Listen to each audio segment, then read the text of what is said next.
Hello and thanks for joining us for our late night newscast coming to you from Arirang's news centre in Seoul. I'm Mark Broome. Our top story tonight, with the planned reunions of families separated by the Korean War a little over 5 weeks away now, South and North Korea are edging closer to settling on the 200 lucky families that'll have the chance to see each other again. For a rundown on the next stages in a complicated process, Shin Se-min reports. The two Koreas will exchange the list of candidates for next month's reunion for war-separated families at the truce village of Panmunjom on Tuesday. The Korean Red Cross said it's in the process of whittling down the current shortlist of 500 to 250. This will be completed by Monday at the latest. The process is based on the applicant's health and inclination to take part in the reunions. Priority is being given to the oldest people and those with direct relatives in the north.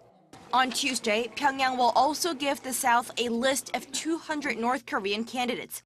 The South's list is larger as it includes 50 family members of South Koreans held as prisoners of war or abducted by the North.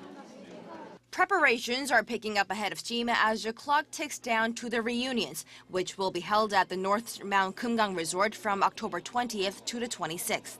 The two Koreas agreed earlier this month to hold reunions for 100 Koreans from both sides. Following Tuesday's exchange, South and North Korea will swap letters on October 5th that confirm the surviving separated families. 3 days later, on October 8th, the final list of 100 participants from each side will be exchanged. The reunions are the result of marathon negotiations that lasted nearly 24 hours as the two sides hammered out the date, venue, and number of participants for the reunions. Those talks happened after a landmark agreement last month that brought to an end heightened tension following North Korea's landmine attack at the inter-Korean border that seriously injured 2 South Korean soldiers.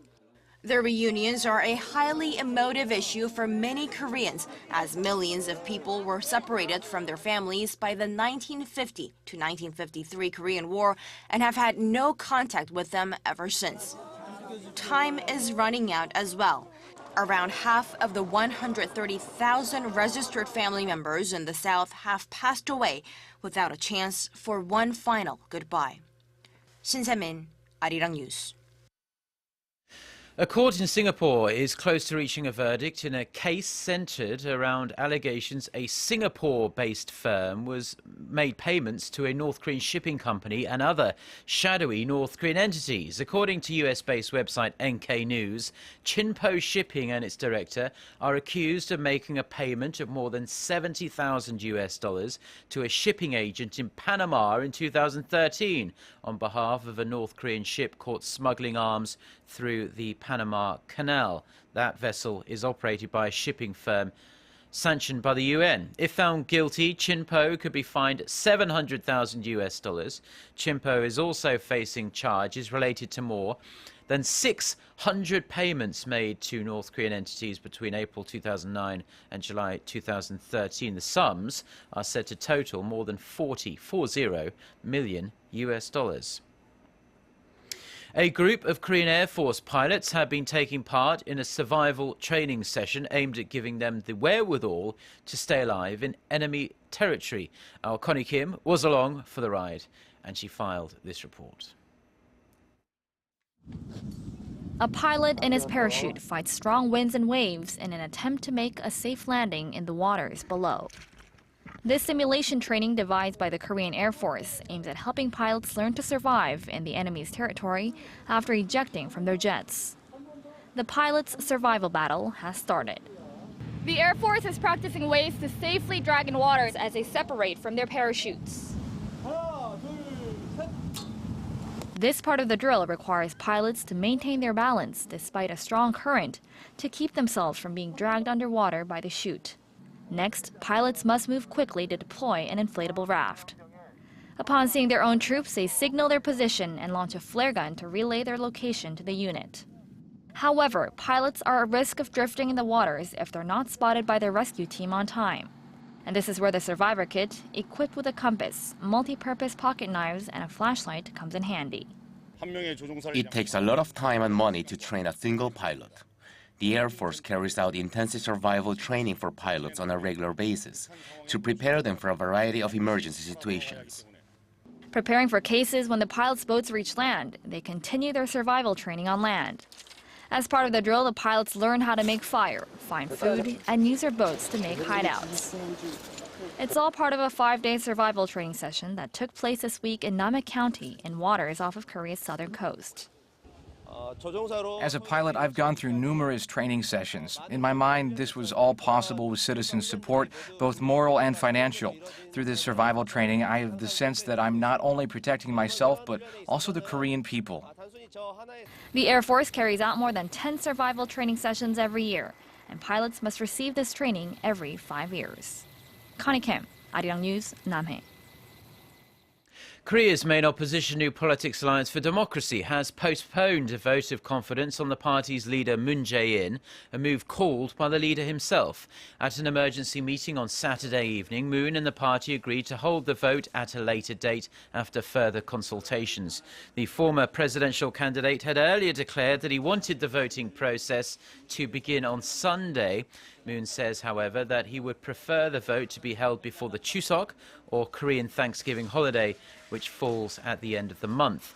Earlier this week, the party chief said he would give up his chairmanship if the party rejects his reform proposals or if he loses the vote of confidence. The vote, when it does happen, will be conducted through a telephone vote of all party members and a public opinion poll. Now, there's a chance you're watching us on an ultra-high-definition television, as the technology has become the established standard for new TVs. They have become so popular that global UHD TV sales are forecast to surpass 30 million units for this year.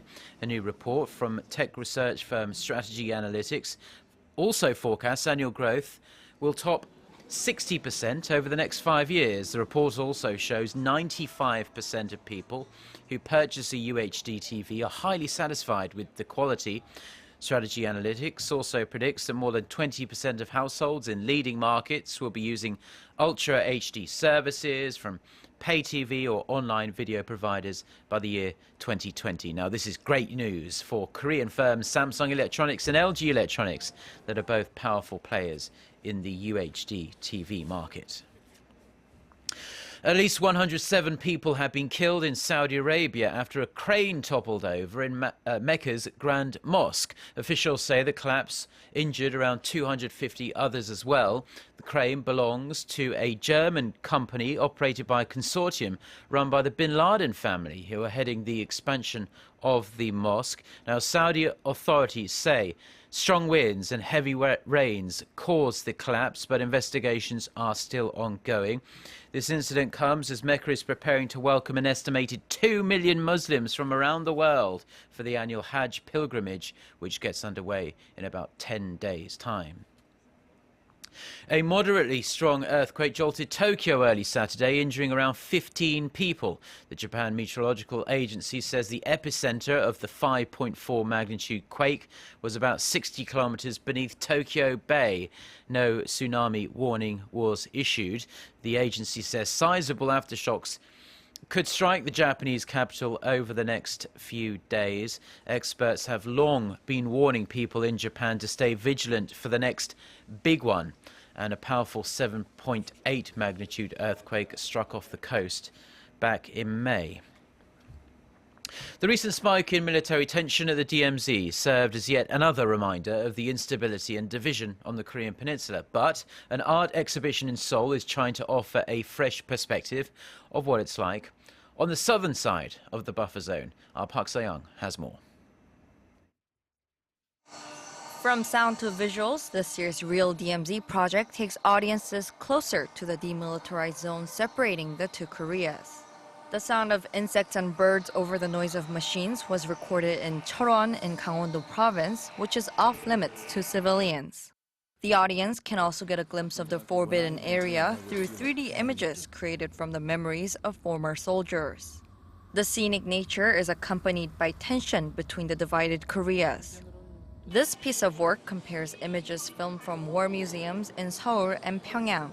The two Koreas have a similar yet somewhat different way of remembering and interpreting the war.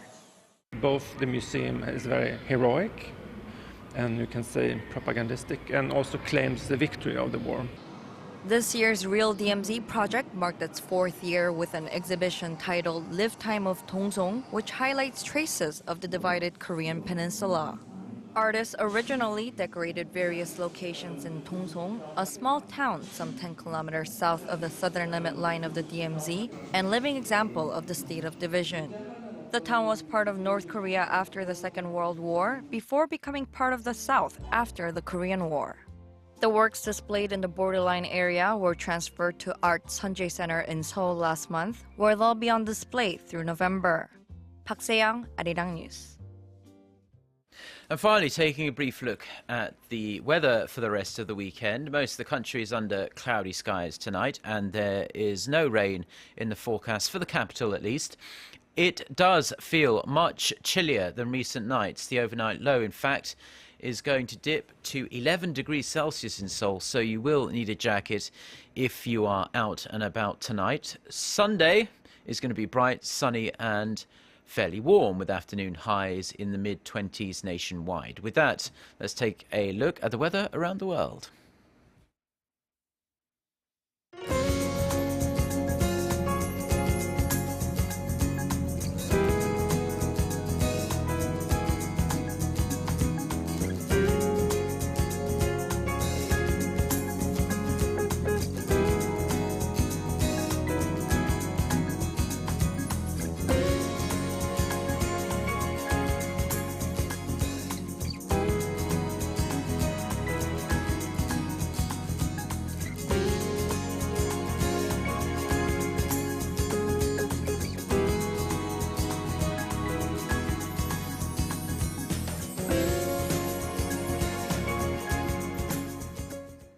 Well, those are the stories we have for you at this hour. For more of the latest, don't forget to check out either our smartphone application or go to the website, arirang.com/news. Do enjoy the rest of your weekend. Goodbye.